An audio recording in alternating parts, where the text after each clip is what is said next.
Η μέρα μας ξεκίνησε.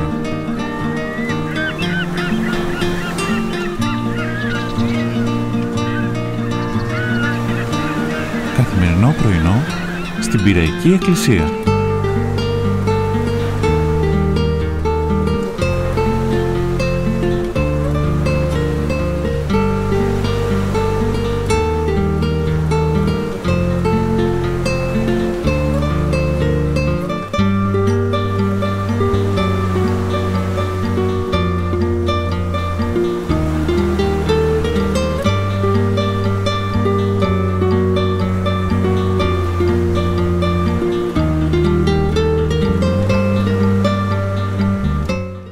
Δεν είναι υπερβολή να πούμε ότι το νεογέννητο του ανθρώπου είναι η πιο αξιοθαύμαστη μορφή ζωής που υπάρχει στον πλανήτη. Μοιάζει μικρό, ευπρόσβλητο, αλλά έχει μέσα του κλεισμένες φοβερές δυνατότητες και δύναμη. Είναι ένα πλάσμα ευαίσθητο, κοινωνικό, ενσυνείδητο, που έχει σαν όπλο του το ισχυρότερο ένστικτο, την επιβίωση. Στη γέννησή του έχει αρχίσει ήδη το δρόμο για την ομιλία, τις αισθήσεις, την ευφυΐα, τη συνείδηση. Δεν είναι κύριος του σώματός του, δεν μπορεί να ζήσει μόνο του, αλλά κλείνει όλη τη σοφία της δημιουργίας. Μέσα στα σφιγμένα χεράκια του κρατάει την απόφαση της φύσης να ζήσει, να αναπτυχθεί, να μάθει, να αναπαραχθεί με τη σειρά του. Έχει όλα όσα χρειάζεται. Επιπλέον, το απαλό δέρμα του, η μυτούλα του, τα ματάκια του, τα αικίνητα μέλη του, οι φωνούλες που γεννούν στον ενήλικα την επιθυμία να το φροντίσει, να το σφίξει στην αγκαλιά του, να το προστατεύσει, να το χειραγωγήσει προς την ελευθερία. Υποταγμένος στον βιολογικό του προκαθορισμό, θα παρασυρθεί στους συλλήγκους της επιβίωσης και της επικοινωνίας στο μεγάλο ταξίδι της ζωής.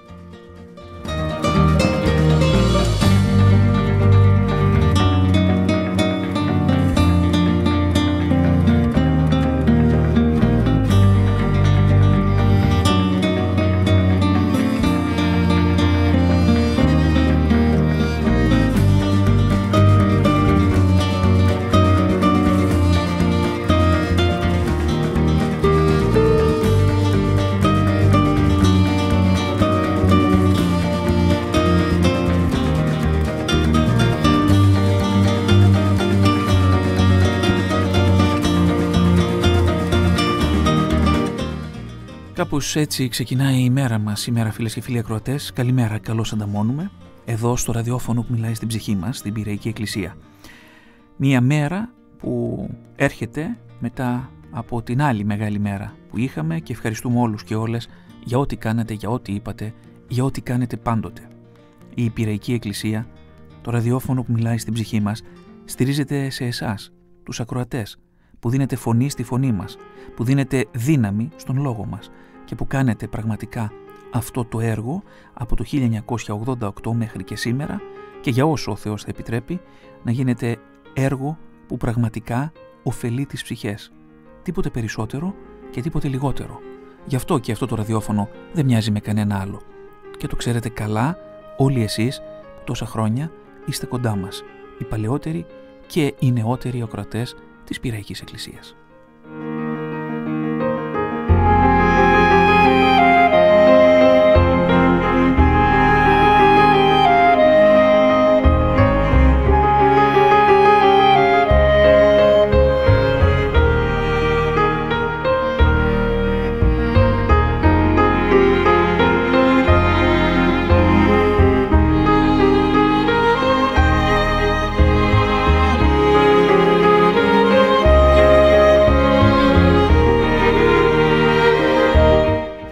Πραγματικά δεν έχουμε λόγια να περιγράψουμε αυτό που ζήσαμε και δεν θα έχουμε ποτέ λόγια να ευχαριστήσουμε όλους σας για ό,τι κάνετε. Να ξέρετε ότι το πιο σημαντικό είναι η δύναμη της προσευχής. Αυτή που εσείς ενεργοποιώντας την κάνει πολλά θαύματα. Θαύματα καθημερινά σε όλους μας και στο ραδιόφωνο. Σε αυτόν τον ραδιοφωνικό σταθμό που με τα μικρά του βήματα όταν ξεκίνησε κατάφερε σήμερα να είναι ο σταθμός που παρηγορεί ως βάλσαμο πολύτιμο τις ψυχές μας. Και το έχουμε τόσο μα τόσο ανάγκη. Σήμερα ωστόσο θα αλλάξουμε θέμα, αν και το θέμα που έχουμε επιλέξει είναι ένα άκρος πνευματικό θέμα, γιατί σχετίζεται με την ουσία της ζωής μας, με τη νέα ζωή που έρχεται κάθε φορά στον κόσμο μας με τη γέννηση ενός νέου παιδιού και με την δυνατότητα που έχουν οι μητέρες να προσφέρουν τα πάντα σε αυτό το νεογέννητο παιδί, και το κάνουν με έναν ιδιαίτερο τρόπο, μοναδικό και ανεπανάληπτο, τον θυλασμό.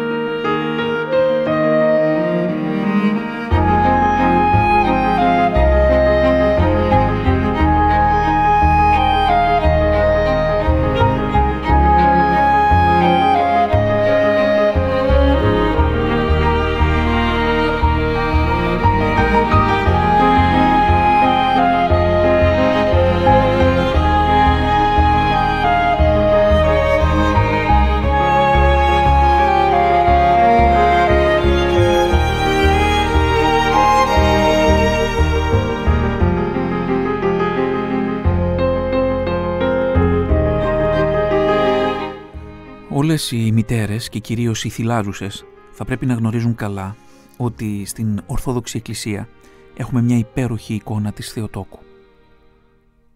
Είναι η Παναγία μας, η οποία στην εικόνα αυτή αγκαλιάζει στοργικά τον νεογέννητο Κύριο και Θεό μας ως βρέφος και τον θυλάζει.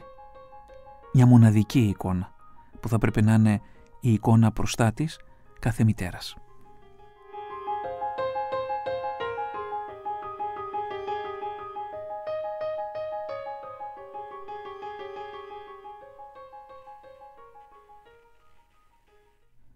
Βρεφοκρατούσα η Θεοτόκος, θυλάζουσα τον Κύριό μας, δίνει τον κανόνα σε όλες τις μητέρες. Αυτό που πρέπει να γίνεται και που τα τελευταία χρόνια, είτε από έλλειψη ενημέρωσης, είτε λόγω άλλων σκοπιμοτήτων και συμφερόντων, δεν γίνεται όπως θα έπρεπε. Πολλοί φοβίζουν τις νέες μητέρες. Δεν είναι λίγοι εκείνοι, είτε από τον περίγυρο είτε από την επιστημονική κοινότητα, που θα πούν για τους δικούς τους λόγους στις μητέρες ότι δεν μπορούν να θυλάσουν ή ότι καλό είναι να δώσουν το ξένο γάλα για να ηρεμήσει το μωρό και η μητέρα. Σε εξαιρετικές περιπτώσεις βέβαια είναι η αλήθεια ότι υπάρχει κάποιο πρόβλημα που θα έπρεπε κάποια μητέρα να μην θυλάσει το παιδί της. Σε όλες τις άλλες περιπτώσεις συνήθως, για να μην πούμε πάντοτε, δεν υπάρχει πρόβλημα. Υπάρχει άγνοια, σκόπιμη ή θελημένη ή και αθέλητη. Τι σημαίνει αυτό? Κάθε μαμά ας το ψάξει λίγο καλύτερα. Εμείς σήμερα θα μιλήσουμε για τον θυλασμό με την ευκαιρία της εβδομάδας μητρικού θυλασμού που διανύεται στην πατρίδα μας όπως κάθε χρόνο την πρώτη εβδομάδα του Νοεμβρίου. Και είναι μια εβδομάδα που οι μητέρες που θυλάζουν, που κάνουν αυτό το πολύ σπουδαίο, πολύ μεγάλο, πραγματικά μεγαλειώδες έργο, θα έπρεπε και περήφανες να είναι και να καμαρώνουν, να παίρνουν δύναμη από τη μεγάλη μητέρα όλων μας που είναι η Παναγιά και να μην φοβούνται τίποτα. Κάντε το σταυρό σας μαμάδες, δεν έχετε να φοβηθείτε απολύτως τίποτα. Η Παναγιά μητέρα μας θα βοηθήσει και θα φροντίσει. Λίγο πίστη χρειάζεται και λίγο επιμονή σε κάτι που μόνο εσείς μπορείτε να καταλάβετε και όσες άλλες μητέρες έχουν θυλάσει και είναι κοντά σας. Όλοι οι υπόλοιποι, εμείς που είμαστε έξω από το χορό, μπορούμε θεωρητικά να τα λέμε, αλλά δεν πάβει να έχει σημαντική θέση ο κάθε άνθρωπος που θέλει να υποστηρίξει αυτό που είναι τόσο φυσιολογικό, θεόσδοτο και τόσο σημαντικό για ένα μωρό. Το μητρικό γάλα, το οποίο δεν μπορεί να βρει κανένα απολύτως υποκατάστατο.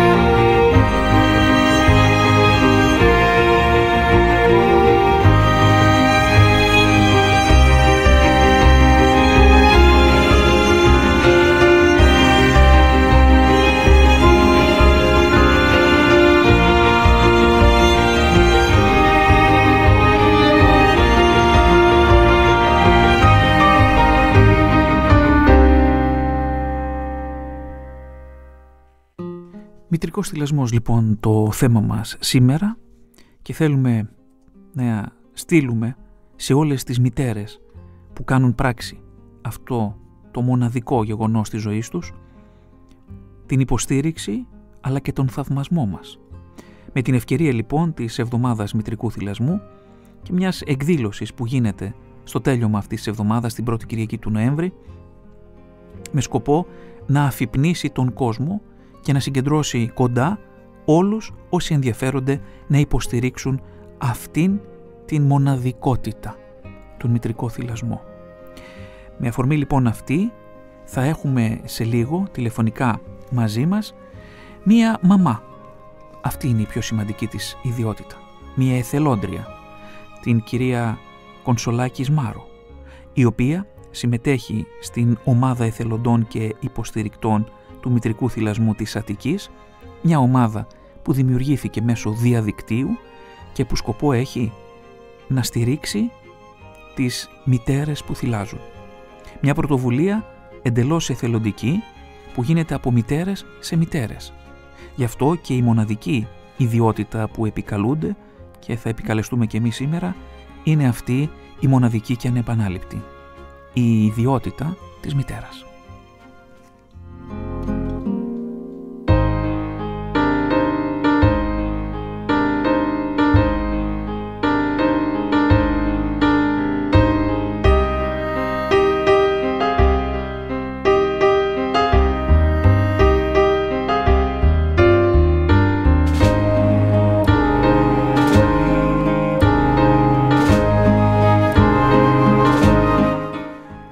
Είμαστε σίγουροι ότι όσα θα κουβεντιάσουμε στη συνέχεια θα προκαλέσουν το ενδιαφέρον στις μητέρες, αλλά καλό είναι να το προκαλέσουν και στις γιαγιάδες και στους μπαμπάδες και στους θείους και στις θείες και σε όλους μας.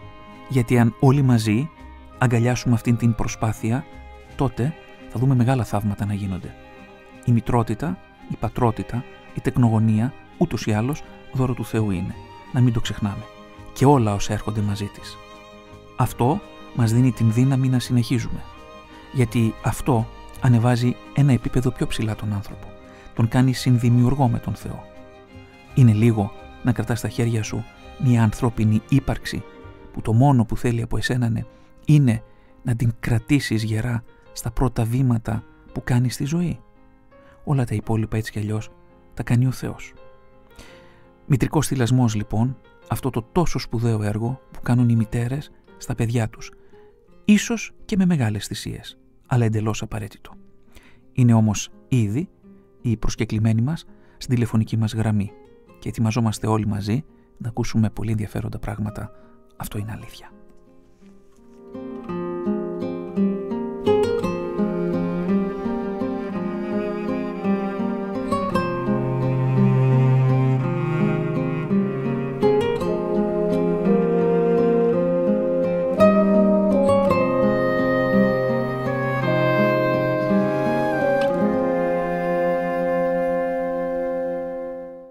Κυρία Κονσολάκη, καλημέρα. Καλημέρα σας. Με χαρά επικοινωνούμε μαζί σας σήμερα, γιατί είναι ένα θέμα που έχει πολύ πολύ μεγάλο ενδιαφέρον και ελπίζω και εύχομαι πραγματικά μέρα με την ημέρα, χρόνο με το χρόνο, να αποκτά όλο και μεγαλύτερο ενδιαφέρον ουσιαστικό από τις Ελληνίδες και στη συνέχεια από όλους στην πατρίδα μας. Αυτός είναι ο σκοπός και δικός μας. Είναι το πιο σημαντικό νομίζω. Μιλάμε για Ακριβώς. τον μητρικό θυλασμό και η αφορμή της επικοινωνίας μας σήμερα είναι η εκδήλωση που ετοιμάζει η ομάδα σας, η ομάδα εθελοντών και υποστήριξης του μητρικού θυλασμού της Αττικής. Αλλά πριν πούμε για την εκδήλωση και για το μητρικό θυλασμό, να πούμε δύο λόγια πώς δημιουργήθηκε αυτή η συγκεκριμένη ομάδα. Γιατί εκεί είσαστε εθελοντές, υποστηρικτές, Μάλιστα. όσοι προσπαθείτε να παρουσιάσετε, φαντάζομαι, τα ωφέλη του μητρικού θυλασμού. Πώς δημιουργήθηκε λοιπόν αυτή η ομάδα?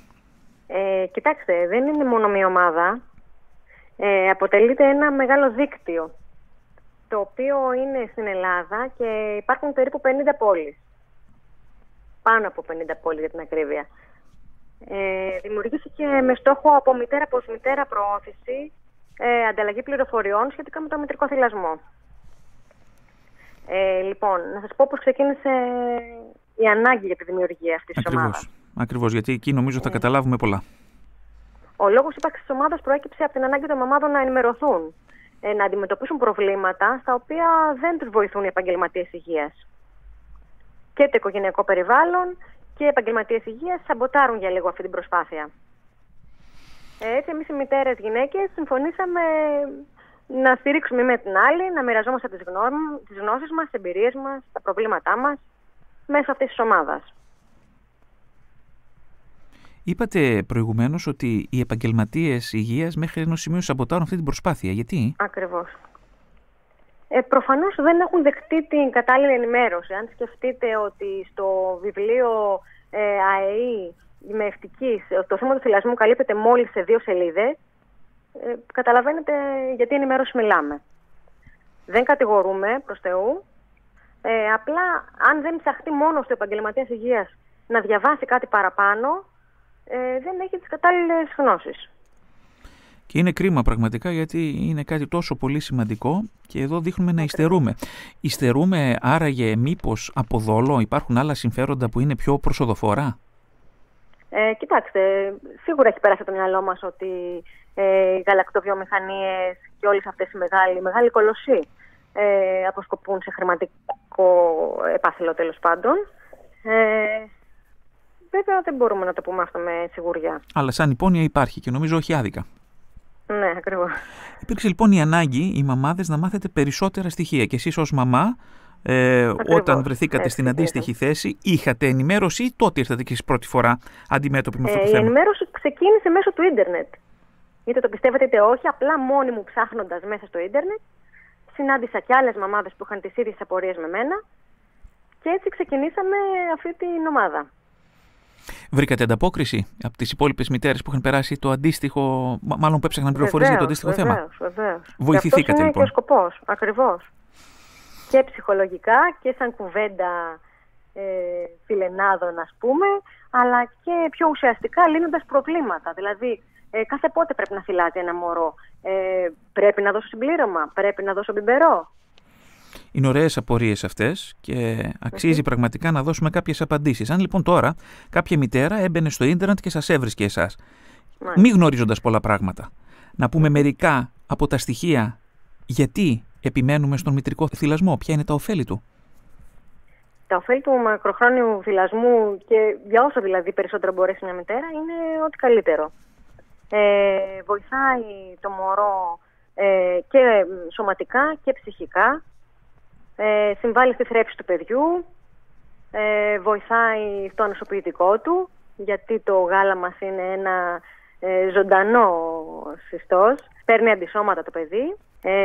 Λοιπόν, χτίζει την άμυνα του παιδιού, λοιπόν, όπως είπαμε, με τα αντισώματα, προστατεύει από λοιμώξεις, ιώσεις, γιατί παίρνει από τη μαμά κατευθείαν έτοιμα αντισώματα, προσφέρει άμεση συναισθηματική κάλυψη στο παιδί.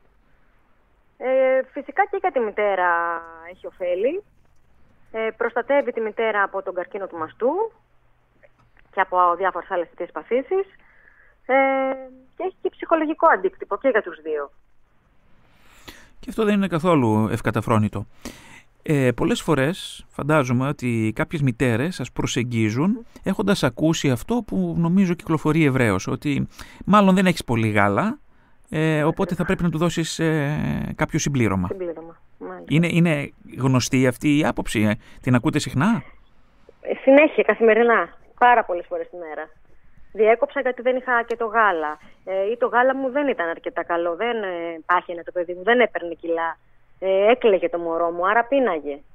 Τι απαντάτε σε αυτές τις περιπτώσεις, τι έχετε να τους πείτε? Κοιτάξτε, η παθολογική περίπτωση μια μητέρα να μην παράγει αρκετό γάλα για το μωρό της αγγίζει μόλις το 0,4% του γυναικείου πληθυσμού. Μιλάμε για μια υποπερίπτωση δηλαδή τώρα, έτσι? Ακριβώς. Να υπάρχει παθολογικό πρόβλημα, να μειωμένη παραγωγή. Από εκεί και πέρα όλα τα υπόλοιπα έχουν να κάνουν με το να ακολουθείς σωστές οδηγίες. Δηλαδή ο θυλασμός είναι καθαρά νόμος προσφοράς και ζήτησης. Όσο προσφέρεις το μωρό σου, τόσο γάλα παράγεις. Και το αντίθετο, όσο μειώνεις θυλασμούς, δίνοντας μπιμπερό, ας πούμε, για παράδειγμα, συμπλήρωμα, τόσο σαμποτάρεις τη δική σου παραγωγή, μειώνεται το γάλα. Οπότε εκεί φαίνεται ενδεχομένως η μείωση και η ανησυχία που έχουν οι μαμάδες. Αυτό μπορούν να το καταλάβουν εκ των προτέρων, γιατί νομίζω εκεί είναι και το μεγάλο πρόβλημα, ότι τις πρώτες 1-2 μέρες δεν έχω γάλα, οπότε πρέπει να πάρει συμπλήρωμα. Θέλει πολύ υπομονή. Θέλει να υπάρχει κάποιος δίπλα σου που να γνωρίζει, να σου πει 5 πράγματα. Είτε να έχεις ψαχτεί από πριν, όντας έγκυος, ας πούμε, να κοιτάξεις το διαδίκτυο, ας πούμε, να ενημερωθείς. Γιατί αλλιώς είναι λίγο δύσκολο με τις οδηγίες που δίνονται και από παιδιάτρους και από ΜΕΣ και από ανθρώπους του χώρου. Ένα μωρό δεν χορταίνει μόνο όταν δεν κλαίει. Το κλάμα δεν σημαίνει πείνα απαραίτητα. Είναι ο μόνος τρόπος επικοινωνίας ενός μωρού το να κλάψει. Μπορεί να είναι βρεγμένο, μπορεί να κρυώνει, να θέλει απλά αγκαλίτσα. Μπορεί οτιδήποτε. Εκτός από φαγητό μόνο. Ακριβώς, ναι. Έρχονται λοιπόν οι μαμάδες, ζητάνε από εσάς συμβουλές και οι δικές σας συμβουλές περνάνε λίγο πιο εύκολα, γιατί είσαστε κι εσείς μαμάδες που έχετε περάσει ακριβώς την ίδια διαδικασία. Ακριβώς. Δεν υπάρχει, δεν έχουμε και κάποιο όφελος. Έτσι, δεν έχουμε κάτι να κερδίσουμε από αυτή την επικοινωνία με τη μαμά. Όταν λοιπόν γίνεται η πρώτη επικοινωνία και μετά σας ξαναπαίρνουν ή ζητάνε πάλι πληροφορίες, ηρεμούν, καταλαβαίνουν αυτό που τους λέτε, το αποδέχονται και αρχίζουν σιγά σιγά να βρίσκουν το αριθμό τους? Οι περισσότερες μαμάδες ναι. Φυσικά, εντάξει, είναι και θέμα. Κάποιες μητέρες δεν μπορούν να αντέξουν την πίεση, δηλαδή των πρώτων ημερών. Οι πρώτες 40 μέρες είναι πάρα πολύ σημαντικές για να εδραιωθεί ο θυλασμός. Είναι δύσκολο. Μπορεί ένα μωρό να είναι μέχρι και 18 ώρες, φανταστείτε, στο στήθος. Οπότε καταλαβαίνετε πόσο κουραστικό είναι. Άλλες μαμάδες έχουν και άλλα παιδάκια. Έχουν το σπίτι, να κάνουν τις δουλειές τους, να μαγειρέψουν, το σύζυγο. Πολλαπλασιάζεται η δουλειά, σωστά. Ναι. Αυτό που προτείνετε εσείς στις μητέρες είναι ο αποκλειστικός θυλασμός όσο μπορούνε? Σαφέστατα, όσο περισσότερο μπορούνε. Ο Παγκόσμιος Οργανισμός Υγείας συστήνει αποκλειστικό θυλασμό για τους πρώτους 6 μήνες ζωής του μωρού και μετά παράλληλα έναρξη στερεών τροφών, σε συνδυασμό με το θυλασμό πάντα, και θυλασμούς μέχρι τα 2 έτη ή όσο επιπλέον επιθυμεί η μαμά και το μωρό. Αυτές είναι οι συστάσεις του Παγκοσμίου Οργανισμού Υγείας και της UNICEF. Θα μας ακούνε τώρα κάποιοι και θα παραξενεύονται μέχρι τα 2 έτη, αλλά έχουμε παραδείγματα εδώ στον τόπο μας από τις προηγούμενες γενιές που θύλαζαν μέχρι πολύ μεγάλη ηλικία τα παιδιά. Χωρίς να υπάρχουν οι οδηγίες τότε, αλλά υπήρχε η εμπειρία η καθημερινή, έτσι όπως μεταφερόταν από τη μία γυναίκα στην άλλη. Και δεν υπήρξαν προβλήματα, ούτε ήταν κάτι που θα μπορούσε κανείς να το κατακρίνει, γιατί έχουμε φτάσει σε αυτό το σημείο τώρα. Είναι κάτι φυσικό. Είναι η φύση μας έχει κάνει θυλαστικά. Πολύ σωστό αυτό που λέτε. Η μητέρα που θυλάζει σαν εικόνα είναι αποδεκτή στην Ελλάδα? Πώς το ζείτε? Είναι λίγο αμφιλεγόμενη η κατάσταση. Δηλαδή υπάρχουν περιπτώσεις που θα σου πούνε μπράβο και θα σε κοιτάξουν με θαυμασμό και υπάρχουν και άλλες περιπτώσεις στις οποίες αντιδρούν άσχημα. Γιατί δεν είναι εικόνα. αισθάνονται πρόκληση? Στην κουλτούρα του μπιμπερό, να το πω έτσι. Πώς το είπατε? Ζούμε στην εποχή που είναι η κουλτούρα του μπιμπερό. Ναι. Δηλαδή πιο φυσικό θα φανεί αν ένα μωρό ταΐζεται με μπιμπερό παρά ένα μωρό που θυλάζει. Προκαλούνται, δηλαδή είναι μια εικόνα που προκαλεί τον κόσμο, μια μαμά που θυλάζει το παιδάκι της? Εμείς το θεωρούμε απόλυτα φυσιολογικό. Και έτσι και είναι. Αυτό προσπαθούμε να αποδείξουμε με τον ταυτόχρονο μητρικό θυλασμό που θα κάνουμε στις 6 Νοέμβρη. Γι' αυτό και θα μιλήσουμε στη συνέχεια. Αυτό είναι απόλυτα φυσικό. Είναι μια εικόνα που ξεπερνάει κάθε έννοια που θα μπορούσε κανείς να έχει ως αντίδραση, γιατί είναι το απόλυτα φυσιολογικό. Απλά είναι οι εποχές περίεργες και πολλές φορές βλέπουμε ότι τα αυτονόητα για πολλούς θεωρούνται ανόητα, δυστυχώς. Ακριβώς. Η κοινή γνώμη λοιπόν στην Ελλάδα είναι σχεδόν μοιρασμένη. Άλλοι θα επενέσουν και άλλοι θα βρεθούν να παραξενεύονται. Αντιμέτωποι. Ναι. Στους δημόσιους χώρους, όταν χρειάζεται να θυλάσετε το παιδί, εσείς οι μητέρες, είναι εύκολο στην πατρίδα μας ή υπάρχει πάλι έτσι μια δυσκινησία? Είναι πολύ εύκολο. Όχι από εσάς. Ας πούμε είσαστε σε ένα εστιατόριο, είσαστε σε κάποιον άλλο δημόσιο χώρο. Μπορείτε εύκολα, όχι ως μητέρα, ως την αντιμετώπιση που έχει ο κόσμος εννοώ, ναι. Μπορείτε εύκολα να σταθείτε εκεί και να θυλάσετε ή θα σας πούνε όχι εδώ πήγαινε στην τουαλέτα, ας πούμε? Έχουμε αντιμετωπίσει και τέτοια περιστατικά, ακόμα και σε μεγάλα πολυκαταστήματα, όχι τόσο εστιατόρια. Ναι. Μας έχουν αντιμετωπίσει με αυτόν τον τρόπο. Δηλαδή πηγαίνετε στην τουαλέτα, ας πούμε, αν θέλετε να θυλάσετε. Ή περάστε έξω. Φυσικά δεν είναι κάτι αποδεκτό αυτό. Σίγουρα. Νομίζω έχουν ψηφιστεί και κάποιοι κανονισμοί στην πατρίδα μας που επιβάλλουν να υπάρχουν οι αντίστοιχοι χώροι. Δεν ξέρω κατά πόσο. Έχει ψηφιστεί πέρυσι. Κατά πόσο εφαρμόζεται, βέβαια. Αυτό είναι άλλη κουβέντα. Οι μισοί δεν το γνωρίζουν. Μην πω και παραπάνω από τους μισούς. Ούτε καν ότι έχει ψηφιστεί αυτός ο νόμος, δεν γνωρίζει ο κόσμος. Ναι, και εκεί φαίνεται και η άγνοιά μας και η άγνοια των υπευθύνων να εφαρμόσουν κάποιες αποφάσεις που ούτως ή άλλως είναι για το όφελος όλων. Για το κοινό όφελος, βέβαια. Έχουμε λοιπόν τώρα την εκδήλωση που κάθε χρόνο την διοργανώνεται τα τελευταία χρόνια. Ποια χρονιά είναι αυτή που γίνεται φέτος? Αυτή είναι η 7η χρονιά. Η 7η χρονιά. Και μιλάμε για τον ταυτόχρονο δημόσιο μητρικό θυλασμό. Ταυτόχρονο, ναι, δημόσιο μητρικό θυλασμό. Τι ακριβώς γίνεται σε μια τέτοια εκδήλωση και ποιος είναι ο σκοπός της? Κοιτάξτε, το Πανελλήνιο Δίκτυο, όπως σας είπα, αποτελείται από πάνω από 50 πόλεις στην Ελλάδα. Διοργανώνει αυτή τη γιορτή κάθε χρόνο. Η εβδομάδα μητρικού θυλασμού παγκόσμια γιορτάζεται 1 έως 6 Αυγούστου συνήθως, αλλά στην Ελλάδα είναι από 1 έως 7 Νοεμβρίου. Είναι η πρώτη Κυριακή του Νοέμβρη, δηλαδή, στην οποία γίνονται οι εκδηλώσεις μας. Στα πλαίσια λοιπόν του εορτασμού της Παγκόσμιας Εβδομάδας του Μητρικού Θυλασμού, διοργανώνουμε τον ταυτόχρονο μητρικό θυλασμό.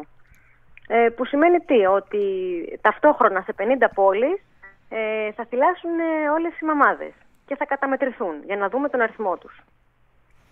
Πάντα κοιτάζουμε σε σχέση με πέρσι να δούμε κατά πόσο αυξήθηκαν τα ποσοστά. Και όλο αυτό είναι μια γιορτή για τον μητρικό θυλασμό. Είπατε σε 50 πόλεις, μπορούμε να πούμε ενδεικτικά μερικές εκτός από την Αθήνα? Αθήνα, Θεσσαλονίκη, Πάτρα, Ιωάννινα, Ρέθυμνο. Στην Κρήτη έχουμε 4 ομάδες. Τι άλλο σας πούμε σε λεπτό. Σε μικρότερα νησιά ή σε μικρότερες περιοχές πόλης της επαρχίας υπάρχει αντίστοιχη ομάδα? Βεβαίως υπάρχουν. Και πάλι θα βρεθούν σε κάποια έτσι, ας πούμε, κεντρική πλατεία, σε κάποιο κεντρικό χώρο, Ακριβώς. Εμείς είμαστε στο Ζάπιο. Κάθε πόλη έχει την περιοχή στην οποία το διοργανώνει κάθε χρόνο. Τι άλλο να σας πω? Να μας πείτε εκείνη την ημέρα, ας πούμε, για την Αθήνα, για παράδειγμα. Θα γίνει, είπαμε, στο Ζάπιο, εκεί μπροστά στα σκαλάκια του Ζαπίου. Μπράβο. Ναι. Τι ώρα? Θα μαζευτούμε γύρω στις 11 ναι. Και τα μωράκια, όσοι επιθυμούν βέβαια, γιατί ο θυλασμός είναι κάτι το οποίο δεν υπακούει σε ωράρια. Τα μωράκια λοιπόν που θέλουν θα θυλάσουν γύρω στις 12. Και θα καταμετρηθούν την ίδια ώρα σε όλες τις συμμετέχουσες πόλεις της χώρας. Εκείνη την ώρα. Οι μητέρες λοιπόν που θέλουν να έρθουν, στην ουσία θα έρθουν με τα παιδάκια τους και αν εκείνη την ώρα θέλουν να θυλάσουν, απλά θα θυλάσουν.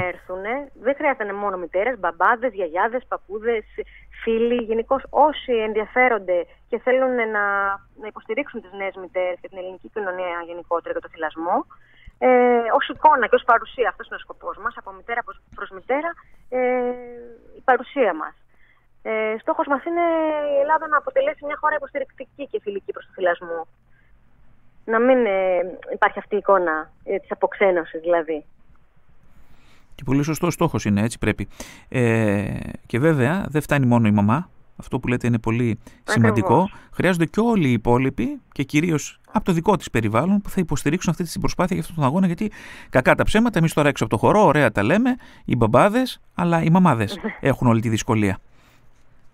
Εντάξει, η συμμετοχή του μπαμπά είναι πολύ σημαντική στο θυλασμό. Αν δεν υποστηρίξει ο σύντροφός σου αυτή σου την προσπάθεια, τότε είναι δύσκολο να το καταφέρεις.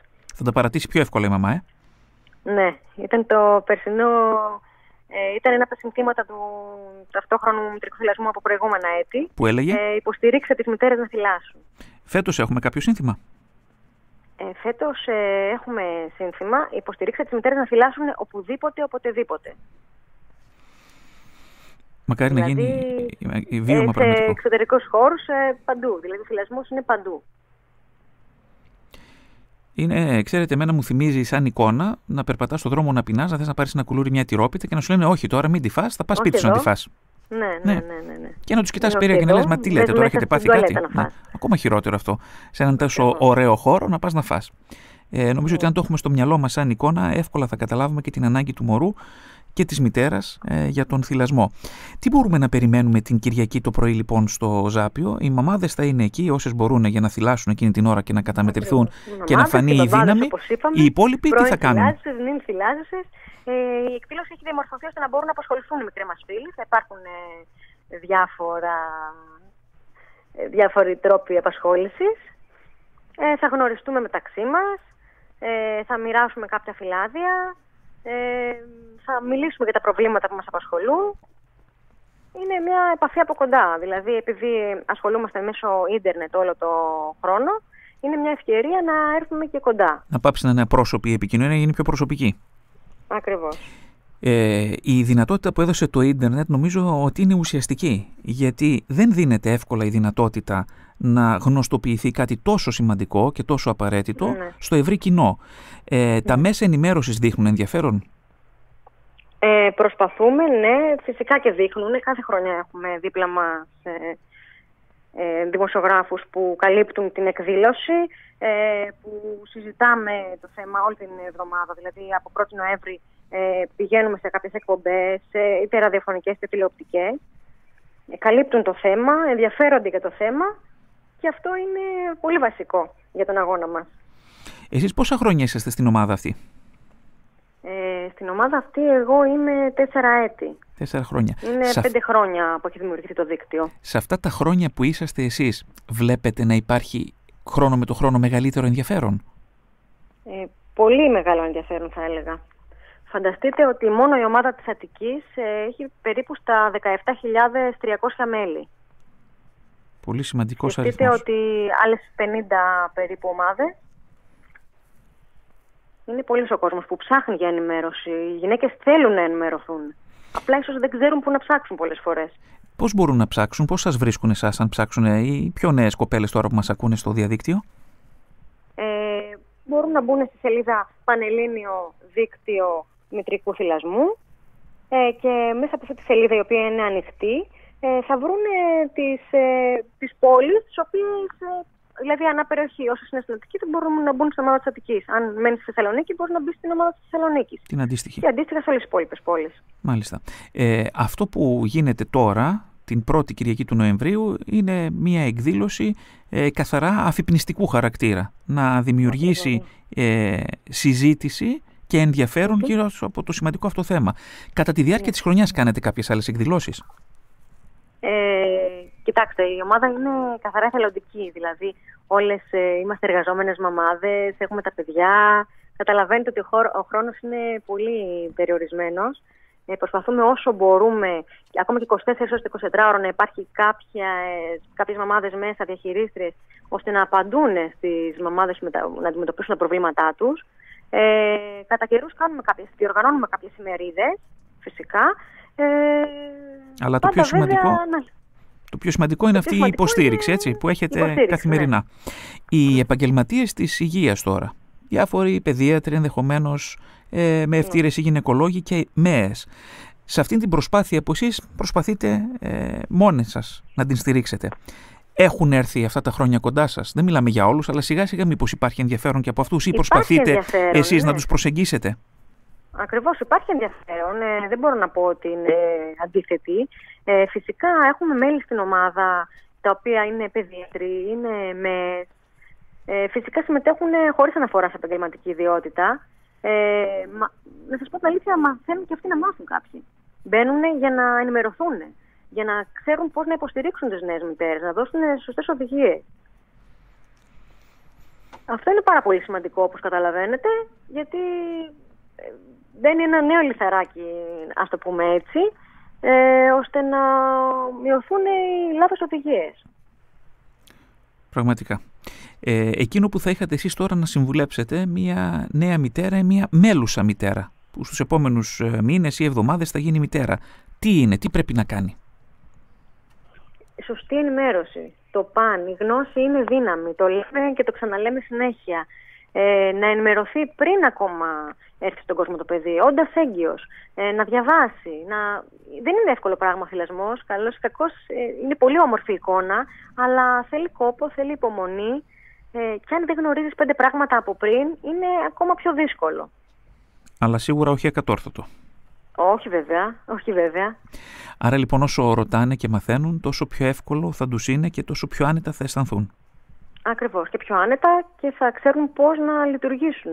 Έχοντας ένα μωρό, όταν παίρνεις ένα μωρό πρώτη φορά στην αγκαλιά σου, πρώτο παιδί κιόλας, δεν ξέρεις ούτε πώς να το ακουμπήσεις. Ούτε πώς να το κρατήσεις, σωστά. Φοβάσαι μη σου πέσει. Ναι.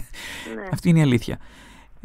Η απάντηση λοιπόν είναι να ρωτάνε, να μαθαίνουν και όσο μπορούν να ψάχνονται ακόμα πριν έρθει στον κόσμο το παιδάκι.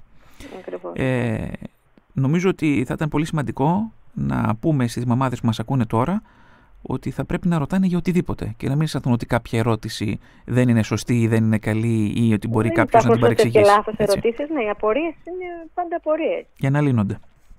Ακριβώς.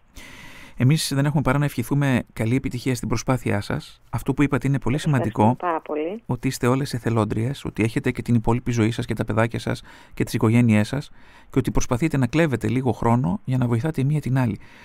Αυτό από μόνο του είναι πάρα πολύ σημαντικό. Μας λείπει στην εποχή μας αυτή η αλληλεγγύη ουσιαστική των ανθρώπων.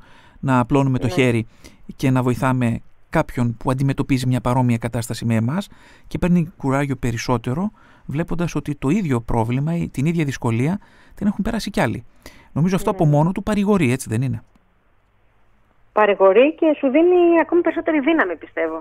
Δύναμη να συνεχίσεις.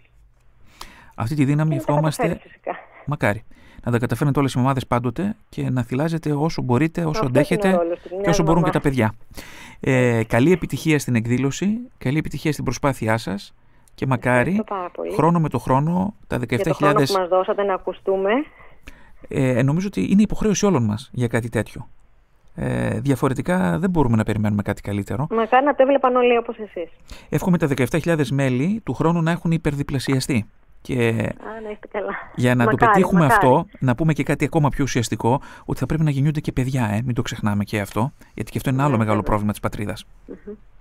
Να είστε καλά, ευχαριστούμε πολύ για αυτή την επικοινωνία και καλή επιτυχία. Να είστε καλά.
Ήταν η κυρία Σμάρο Κονσολάκη από την ομάδα εθελοντών και υποστηρικτών μητρικού θυλασμού Αττικής που μας μίλησε ως μητέρα 2 παιδιών, θυλάζουσα και η ίδια, για τα ωφέλη του θυλασμού, για τον μητρικό θυλασμό και τα όσα μπορούμε να κάνουμε και για την δημιουργία αυτής της ομάδας που μέσω διαδικτύου προσφέρει ουσιαστική συμπαράσταση στις μητέρες που θέλουν και πρέπει να θυλάσουν. Μας μίλησε για την εκδήλωση που θα γίνει την Κυριακή αυτή στο Ζάπιο, εκεί μπροστά στον ανοιχτό χώρο κοντά στο Συντριβάνι, όπως κάθε χρόνο, τον ταυτόχρονο δημόσιο μητρικό θυλασμό σε 50 πόλεις της Ελλάδας ταυτόχρονα, για να ευαισθητοποιηθούν όλοι και να μάθουν ότι αυτό που συμβαίνει δεν είναι κάτι ως εξαίρεση, αλλά ένας κανόνας, γλυκός κανόνας, ένας υπέροχος κανόνας της ζωής και δεν πρέπει να τον βλέπουμε με παράξενο μάτι, ούτε να μας σοκάρει. Υπάρχουν άλλα πολύ πιο σοκαριστικά. Όσες μητέρες μπορείτε να στηρίξετε αυτή την προσπάθεια και όσοι μπορούμε να στηρίζουμε τις μητέρες στο μεγάλο και δύσκολο αγώνα που έχουν να θυλάσουν το παιδί. Αναφερθήκαμε στην συζήτηση που είχαμε μόλις προλίγου τηλεφωνικά με την κυρία Κονσολάκη στο νομικό πλαίσιο που υπάρχει, στο νόμο που έχει ψηφιστεί ήδη, νόμος του κράτους για την προαγωγή του μητρικού θυλασμού και αξίζει να διαβάσουμε αυτόν τον νόμο για να δείτε τι προβλέπει πλέον η πολιτεία και τι πρέπει να γίνει, άσχετα αν μέχρι σήμερα δεν έχει εφαρμοστεί όσο θα έπρεπε. Ο νόμος υπάρχει, οι πρωτοβουλίες έχουν ξεκινήσει και ευχόμαστε με την βοήθεια όλων και τη συμπαράσταση του Θεού, γιατί το έργο σας μητέρες χωρίς συμπαράσταση από το Θεό δυσκολεύει. Ελπίζουμε σύντομα η χώρα μας να βρεθεί στις πρώτες θέσεις αυτού του μεγάλου θαύματος που πραγματικά συντηρεί με τον καλύτερο δυνατό τρόπο την ίδια τη ζωή, τον μητρικό θυλασμό. Να διαβάσουμε λοιπόν τι λέει ο νόμος 4316 του 2014.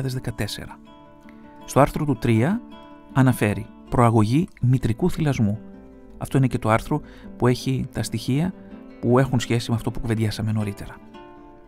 Αναφέρει λοιπόν ο νόμος για τη διευκόλυνση των θυλαζουσών μητέρων. Πρώτον, δημιουργείται χώρος θυλασμού σε δημόσιες υπηρεσίες που εξυπηρετούν κοινό, σε φορείς παροχής υπηρεσιών υγείας, σε αερολιμένες, σε λιμένες, σε σταθμούς υπεραστικών λεωφορείων, σε σταθμούς μέσων σταθερής τροχιάς, σε μουσεία, σε αρχαιολογικούς χώρους, σε χώρους άθλησης, σε εμπορικά κέντρα, καθώς και σε άλλους δημόσιους και ιδιωτικούς χώρους. Δεύτερον, οι εργαζόμενες θυλάζουσες μητέρες στο δημόσιο και ιδιωτικό τομέα μπορούν να αντλούν με έκθλιψη και να αποθηκεύουν το μητρικό γάλα κατά τη διάρκεια του ωραρίου εργασίας τους και εντός του χώρου που ορίζεται από το φορέα εργασίας τους και ο οποίος ονομάζεται χώρος θυλασμού στην εργασία. Τρίτον, με απόφαση του Υπουργού Υγείας και του κατά περίπτωση αρμόδιου Υπουργού, ύστερα από εισήγηση του Ινστιτούτου Υγείας του Παιδιού και γνωμοδότηση της Εθνικής Επιτροπής για το Μητρικό Θυλασμό, καθορίζονται οι όροι και οι προϋποθέσεις ίδρυσης, οργάνωσης, λειτουργίας και εποπτείας, καθώς και κάθε άλλη σχετική λεπτομέρεια των χώρων θυλασμού και των χώρων θυλασμού στην εργασία. Αρμόδια υπηρεσία για την εφαρμογή των ανωτέρω είναι η Διεύθυνση Δημόσιας Υγιεινής του Υπουργείου Υγείας. Παράγραφος 2. Στα δημόσια νοσοκομεία, στα νοσηλευτικά ιδρύματα που λειτουργούν με τη μορφή νομικού πρόσωπου ιδιωτικού δικαίου και σε ιδιωτικές κλινικές, προωθείται η ανάπτυξη της πρωτοβουλίας φιλικά προς τα βρέφη νοσοκομεία του Παγκόσμιου Οργανισμού Υγείας, προκειμένου να ενισχυθεί η προαγωγή του μητρικού θυλασμού. Με απόφαση του Υπουργού Υγείας, μετά από εισήγηση του Ινστιτούτου Υγείας του Παιδιού και γνωμοδότηση της Εθνικής Επιτροπής για το Μητρικό Θυλασμό, καθορίζονται οι όροι και οι προϋποθέσεις, οι διαδικασίες ανάπτυξης, τα κριτήρια, οι δείκτες και η διαδικασία αξιολόγησης, καθώς και η εποπτεία των νοσοκομείων και ιδιωτικών κλινικών του ανωτέρω προγράμματος.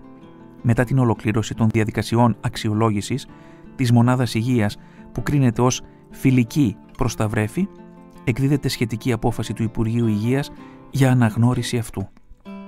Αρμόδιες υπηρεσίες για την εφαρμογή των ανωτέρω είναι η Διεύθυνση Δημόσιας Υγιεινής και η Διεύθυνση Ανάπτυξης Μονάδων Υγείας του Υπουργείου Υγείας. Παράγραφος 3. Στα δημόσια νοσοκομεία, στα νοσηλευτικά ιδρύματα που λειτουργούν με τη μορφή νομικού προσώπου ιδιωτικού δικαίου και στις ιδιωτικές κλινικές που διαθέτουν μονάδα νεογνών, δημιουργείται τράπεζα γάλακτος. Με απόφαση του Υπουργού Υγείας, μετά από εισήγηση του Ινστιτούτου Υγείας του Παιδιού, γνωμοδότηση της Εθνικής Επιτροπής για το Μητρικό Θυλασμό, καθορίζονται οι όροι και οι προϋποθέσεις, οι διαδικασίες ανάπτυξης, τα κριτήρια, οι δείκτες και οι διαδικασίες αξιολόγησης, καθώς και κάθε άλλη σχετική λεπτομέρεια της τράπεζας γάλακτος. Αρμόδιες υπηρεσίες για την εφαρμογή των ανωτέρω είναι η Διεύθυνση Δημόσιας Υγιεινής και η Διεύθυνση Ανάπτυξης Μονάδων Υγείας του Υπουργείου. Παράγραφος 4. Στο πλαίσιο ανάπτυξης του πρωτοβάθμιου Εθνικού Δικτύου Υγείας, οργανώνονται προγράμματα και δράσεις προαγωγής του μητρικού θυλασμού, ευαισθητοποίησης και ενημέρωσης των γυναικών και φορέων με στόχο τη διασφάλιση της συνέχειας των υπηρεσιών και παρεμβάσεων και μετά την έξοδο από το μεευτήριο. Παράγραφος 5. Συνίσταται στο Υπουργείο Υγείας Μητρό Επιμορφωτών για την προαγωγή του μητρικού θυλασμού. Με απόφαση του Υπουργού καθορίζονται οι όροι και οι προϋποθέσεις σύστασης και λειτουργίας του Μητρώου, οι διαδικασίες καθώς και κάθε άλλη λεπτομέρεια που κρίνεται απαραίτητη για τη συμμετοχή αυτών σε προγράμματα και δράσεις που προάγουν τον μητρικό θυλασμό. Αυτός είναι λοιπόν ο νόμος 4316 του 2014, νόμος του κράτους, που οθεί στην προαγωγή του μητρικού θυλασμού, δημιουργώντας χώρους θυλασμού στις δημόσιες υπηρεσίες, στους χώρους εργασίας, προάγοντας την δημιουργία φιλικών προς τα βρέφη νοσοκομείων, δημιουργώντας τράπεζες γάλακτος, αλλά και μητρό επιμορφωτών για την προαγωγή του μητρικού θυλασμού και βέβαια δράσεις ευαισθητοποίησης όλων για τα ωφέλη του μητρικού θυλασμού. Υπάρχει λοιπόν το νομικό πλαίσιο. Και πέρα από αυτό θα πρέπει να υπάρξει η βούληση όλων για να στηρίξουμε κάτι τόσο μοναδικό και θαυμαστό.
Πολύ μεγάλο το ενδιαφέρον και χαιρόμαστε για αυτό. Στο διαδίκτυο θα βρείτε τις πληροφορίες στην ομάδα υποστήριξης του μητρικού θυλασμού της Αττικής, αλλά και σε άλλες επίσημες και έγκυρες ιστοσελίδες. Και υπάρχει μια πολύ όμορφη έκδοση, μητρικός θυλασμός οδηγός για γονείς, του Ινστιτούτου Υγείας του Παιδιού, Διεύθυνση Κοινωνικής και Αναπτυξιακής Παιδιατρικής, και της Αλκιόνης, που είναι η Εθνική Πρωτοβουλία Προαγωγής του Μητρικού Θυλασμού. Μια έκδοση απλή, με απλές οδηγίες για τις μητέρες, που αξίζει να την πάρετε στα χέρια σας, είτε ως έντυπη είτε ως ηλεκτρονική, από τις ιστοσελίδες του Ινστιτούτου Υγείας του Παιδιού, να μάθετε τα πρώτα βήματα και να αναζητήσετε περισσότερες πληροφορίες και ενημέρωση. Αυτό μας είπε άλλωστε και η καλεσμένη μας που είχαμε τηλεφωνικά νωρίτερα μαζί μας. Τα ωφέλη του μητρικού θυλασμού είναι μεγάλα. Μην ακούτε διαφόρους που μη γνωρίζοντας ή θέλοντας απλά να σας μπερδέψουν, σας λένε αλλαντάλλον. Το μητρικό γάλα είναι ιδανική τροφή για το μωρό. Είναι η φυσική τροφή που ταιριάζει απόλυτα με τις ανάγκες του και προσαρμόζεται σε αυτές όσο το βρέφος μεγαλώνει. Είναι πλούσιο σε αμυντικά κύτταρα και παράγοντες που προστατεύουν από λοιμώξεις. Κανένα άλλο γάλα δεν μπορεί να υποκαταστήσει την αξία του μητρικού. Σύμφωνα με τον Παγκόσμιο Οργανισμό Υγείας, τα μωρά δεν χρειάζονται άλλο γάλα ή τροφή τους πρώτους 6 μήνες της ζωής τους. Η διατροφή με μητρικό γάλα έχει πολλά ωφέλη, τόσο για το βρέφος όσο και για τη μητέρα. Ένα σημαντικό όφελος και για τους δύο είναι η ενίσχυση του ψυχικού δεσμού μητέρας και βρέφους. Διαβάζουμε στις σελίδες της έκδοσης για τον μητρικό θυλασμό του Ινστιτούτου Υγείας του Παιδιού, και είναι κάτι που οι Άγιοι της Εκκλησίας μας το είχαν τονίσει πριν από πολλούς αιώνες. Δεν έχουν αφήσει καμία πτυχή της ζωής μας που να μην έχουν ερμηνεύσει και στηρίξει οι Αγίοι μας. Και η Εκκλησία, ούτως ή άλλως, πιστεύοντας στην αξία της ζωής, γιατί γινόμαστε συνδημιουργοί με τον Θεό, δεν θα μπορούσε να μην αγκαλιάσει αυτήν την τόσο σπουδαία θυσιαστική προσπάθεια που κάνουν οι μητέρες.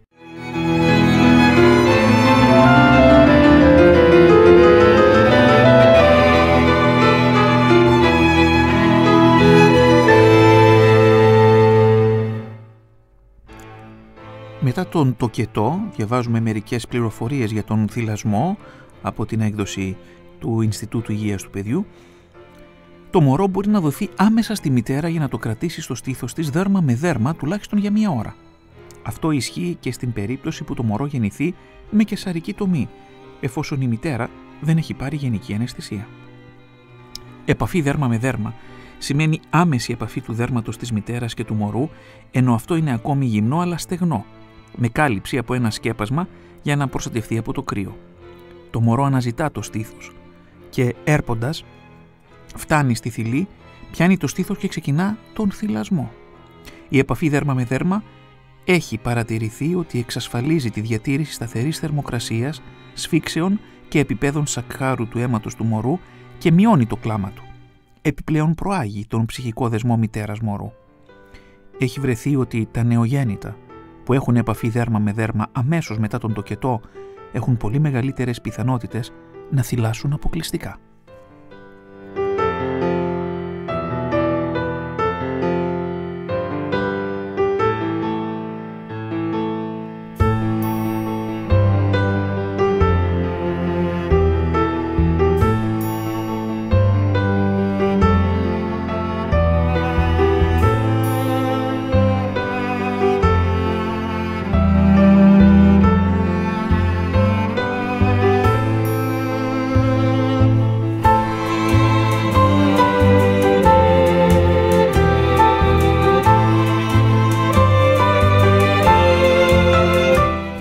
Και κάτι άλλο για τις μητέρες που πρόκειται να γεννήσουν.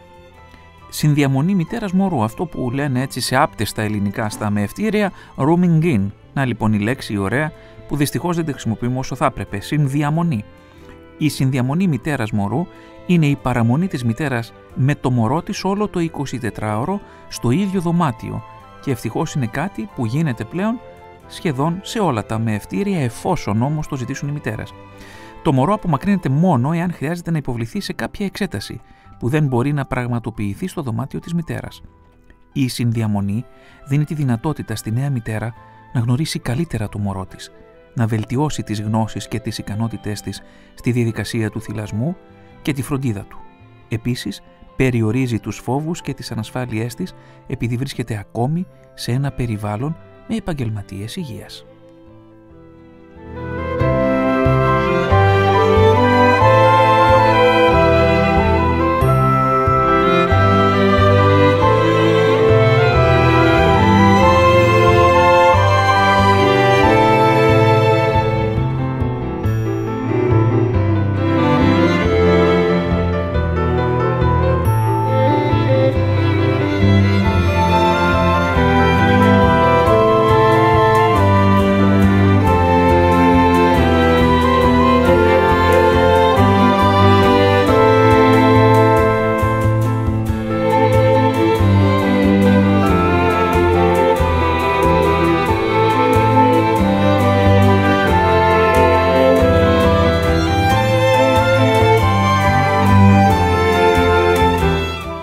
Μιλάμε για τον μητρικό θυλασμό και θα αναφερθούμε στα γεύματα των πρώτων ημερών. Η παραγωγή του μητρικού γάλακτος αυξάνεται βαθμιαία. Την πρώτη μέρα το γάλα που παράγεται και χρειάζεται το μωρό είναι συνολικά περίπου 35 γραμμαρίων, δηλαδή λίγες σταγόνες σε κάθε γεύμα. Μία ποσότητα που ανταποκρίνεται τόσο στην χωρητικότητα του στομαχιού του μωρού όσο και στις διατροφικές του ανάγκες. Η ποσότητα του γάλακτος της πρώτης ημέρας είναι μικρή, αλλά ιδιαίτερα θρεπτική. Την τρίτη-τέταρτη ημέρα που το στήθος αρχίζει να παράγει περισσότερο γάλα, αυξάνει η χωρητικότητα στο στομάχι του μωρού, ώστε να μπορεί να δεχτεί περίπου 25 ml γάλα ανά γεύμα. Την 7η ημέρα, η χωρητικότητα του στομαχιού έχει αυξηθεί στα 50 με 60 ml ανά γεύμα. Ο θυλασμός γίνεται χωρίς πρόγραμμα όσες φορές θέλει το μωρό, μέσα στην ημέρα και για όσο χρόνο επιθυμεί. Έτσι, εδραιώνεται γρηγορότερα ο θυλασμός και προλαμβάνονται συνηθισμένα προβλήματα όπως η υπερφόρτωση των μαστών. Η πρακτική της συνδιαμονής υποστηρίζει σημαντικά την εδραίωση και την πρόληψη προβλημάτων θυλασμού.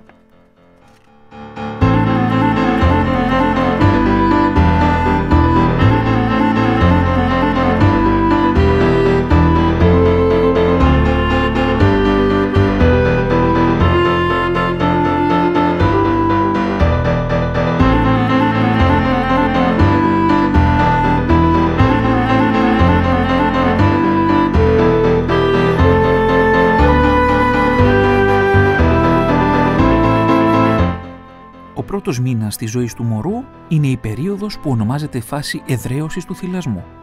Η ποσότητα του γάλακτος αυξάνεται προοδευτικά για να καλύψει τις ανάγκες του μωρού. Η διάρκεια κάθε θυλασμού, η ποσότητα του γάλακτος και η διάρκεια του ύπνου μετά το φαγητό διαφέρουν από γεύμα σε γεύμα και από μέρα σε μέρα. Αυτό το ακατάστατο πρόγραμμα είναι χαρακτηριστικό γνώρισμα του πρώτου μήνα. Ο χωρίς πρόγραμμα θυλασμός βοηθάει στην εδραίωσή του.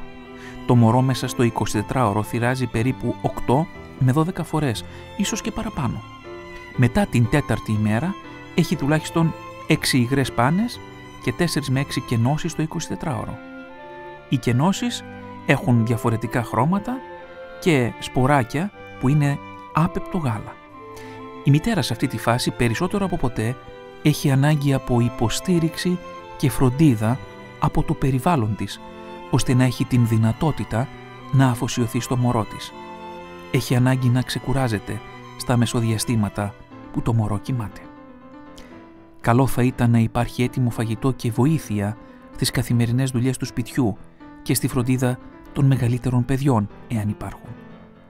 Επιπλέον, χρειάζεται ενθάρρυνση και επιβεβαίωση. Είναι μια απαιτητική περίοδος που διαρκεί λίγο.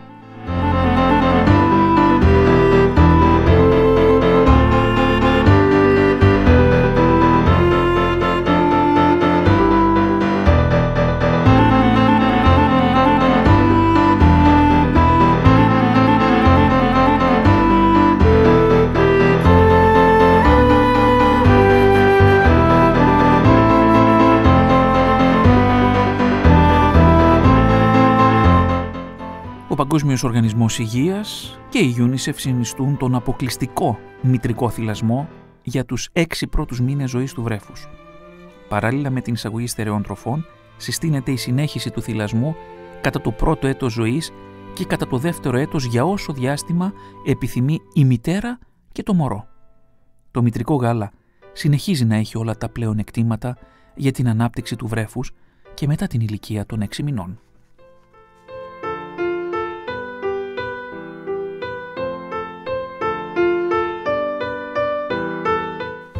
Μερικές μόνο πληροφορίες, οδηγίες από το έντυπο μητρικό στυλασμός οδηγός για γονείς του Ινστιτούτου Υγείας του Παιδιού, της Εθνικής Πρωτοβουλίας για την Προαγωγή του Μητρικού Θυλασμού Αλκιόνι, που μπορούν όλες οι μητέρες και κυρίως όσες θα γίνουν σύντομα μητέρες να το έχουν στα χέρια τους, να το μελετήσουν και να ψάξουν για περισσότερες πληροφορίες και ουσιαστική ενημέρωση. Η πιο σημαντική πρωτοβουλία είναι αυτή που γίνεται στο πλαίσιο του εθελοντισμού. Μητέρες βοηθάνε άλλες μητέρες. Και το πλέον σπουδαίο έργο που κάνετε όλες εσείς οι μητέρες που θυλάζετε, να ξέρετε ότι είναι θεάρεστο. Να μην ξεχνάμε ότι μαζί με την φυσική τροφή, που η καλύτερη είναι το μητρικό γάλα, υπάρχει και η πνευματική τροφή που μπορεί να δίνεται παράλληλα με την προσευχή της μητέρας την ώρα που θυλάζει το παιδί της. Σήμερα, φίλες και φίλοι ακροατές, στη μέρα μας που ξεκίνησε, ασχοληθήκαμε αποκλειστικά με τον μητρικό θυλασμό. Μιλήσαμε για τα ωφέλη του, για λίγο βέβαια, αλλά θα επανέλθουμε κάποια στιγμή στο μείζον αυτό θέμα που είναι πάρα πολύ σημαντικό. Και αναφερθήκαμε στην ομάδα εθελοντών και υποστηρικτών μητρικού θυλασμού Αττικής και στην πρωτοβουλία που και φέτος, την Κυριακή την 1η του Νοέμβρη, δηλαδή την πρώτη Κυριακή όπως γίνεται κάθε Νοέμβρη, στις 6 Νοεμβρίου λοιπόν στο Ζάπιο και σε άλλες 49 πόλεις της Ελλάδας θα γίνει ο ταυτόχρονος δημόσιος μητρικός θυλασμός, για να ευαισθητοποιηθούμε όλοι και να στηρίξουμε αυτό το σπουδαίο έργο που κάνουν οι μητέρες. Δεν θα πούμε τίποτε περισσότερο, ήταν και το δικό σας ενδιαφέρον πολύ μεγάλο. Στο διαδίκτυο υπάρχουν πολλές πληροφορίες και αξίζει να θυσιάσετε λίγο κόπο πριν ακόμα ξεκινήσετε τον θυλασμό. Να ευχηθούμε σε όλες καλή δύναμη σε αυτό το έργο σας και πραγματικά να ξέρετε ότι έχετε μια πολύτιμη συμπαραστάτηδα που δεν είναι άλλη από την μητέρα του Θεού και των ανθρώπων, την Παναγία μας που θύλασε ανθρωπίνος τον ίδιο τον Θεό μας. Καλημέρα.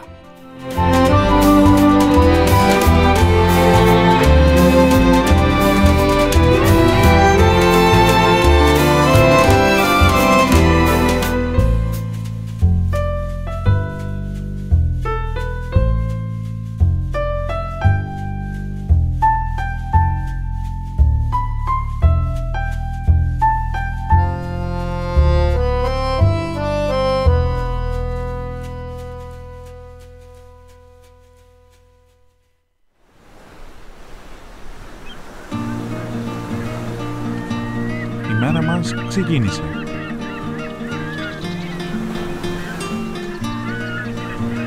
Καθημερινό πρωινό στην Πειραϊκή Εκκλησία. Παραγωγή Λικούργος Μαρκούδης.